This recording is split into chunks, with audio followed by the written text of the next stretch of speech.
एक दुकान पर लस्सी का ऑर्डर देकर हम सब दोस्त आराम से बैठकर एक दूसरे की खिंचाई और हंसी मजाक में लगे ही थे कि लगभग 70-75 साल की एक बुजुर्ग स्त्री पैसे मांगते हुए हमारे सामने हाथ फैलाकर खड़ी हो गई। उनकी कमर झुकी हुई थी, चेहरे की झुर्रियों में भूख तैर रही थी, नेत्र भीतर को धसे हुए किंतु सजल थे। उनको देखकर मन में न जाने क्या आया कि मैंने जेब से सिक्के निकालने के लिए डाला हुआ हाथ वापस खींचते हुए उनसे पूछ लिया, दादी लस्सी पियोगी? मेरी इस बात पर दादी कम अचंभित हुई और मेरे मित्र अधिक, क्योंकि अगर मैं उनको पैसे देता तो बस 5 या 10 रुपए ही देता, लेकिन लस्सी तो 40 रुपए की एक है। इसलिए लस्सी पिलाने से मेरे गरीब हो जाने की और उस बूढ़ी दादी के द्वारा मुझे ठग कर अमीर हो जाने की संभावना बहुत अधिक बढ़ गई थी। दादी ने सकुचाते हुए हामी भरी और अपने पास जो मांगकर जमा किए हुए 6-7 रुपए थे वो अपने कांपते हाथों से मेरी ओर बढ़ाए। मुझे कुछ समझ नहीं आया तो मैंने उनसे पूछा, ये किस लिए? इनको मिलाकर मेरी लस्सी के पैसे चुका देना बाबूजी। भावुक तो मैं उनको देखकर ही हो गया था। रही सही बची कसर उनकी इस बात ने पूरी कर दी।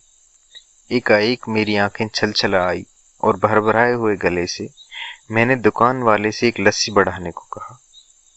उन्होंने अपने पैसे वापस मुट्ठी में बंद कर लिए और पास ही जमीन पर बैठ गई।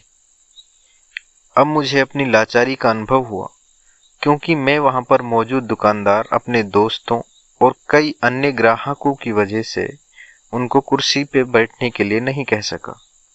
डर था कि कहीं कोई टोक ना दे, कहीं किसी को एक भीख मांगने वाली बूढ़ी महिला के उनके बराबर बिठाए जाने पर आपत्ति न हो जाए। लेकिन वो कुर्सी जिस पर मैं बैठा था मुझे काट रही थी। लस्सी कुल्हड़ों में भरकर हम सब मित्रों बूढ़ी दादी के हाथों में आते ही मैं अपना कुल्हड़ पकड़कर दादी के पास ही जमीन पर बैठ गया, क्योंकि ऐसा करने के लिए मैं स्वतंत्र था। इससे किसी को आपत्ति नहीं हो सकती थी। हाँ, मेरे दोस्तों ने मुझे एक पल को घूरा, लेकिन वो कुछ कहते उससे पहले ही दुकान के मालिक ने आगे बढ़कर दादी को उठाकर कुर्सी पर बैठा दिया और मेरी ओर मुस्कुराकर हाथ जोड़ते हुए बोले, ऊपर बैठ जाइए साहब, मेरे यहाँ ग्राहक तो बहुत आते हैं, किंतु इंसान तो कभी कभार ही आता है।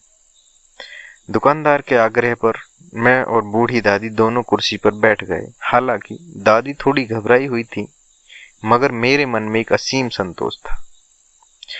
इस बात पर मुझे एक तुलसीदास जी का दोहा याद आता है, तुलसी इस संसार में सबसे मिलिए धाय, ना जाने किस वेश में नारायण मिल जाए।